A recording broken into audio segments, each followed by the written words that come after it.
Tres personas irinados separaw aksidente vehicular en línea divisoria ina Santa Maria anoche inante madrugada. Aquí na divisoria. Ya irin na su cabeza si Edgar Aragoncillo. Después al di la motorsiklo na mambaliskat alina highway del Divisoria mga alas 11 pasada anoche. Ya iri también na diferentes parte na su cuerpo el mujer de Edgar. Por eso el investigador, ya llama ambulancia para puede con estos llevar na hospital. Así con el mujer, ya puede daw sila toma alina Divisoria.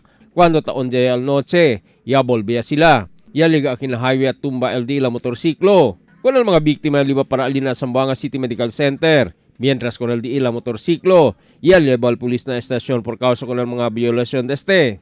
Mientras tanto, mga alas 2:30 enante madrugada, yaman banga este motorsiklo contra con el poste de Samselco akin highway del Santa Maria. El desconocido driver del motor ya sostiene grande herida na sus pies.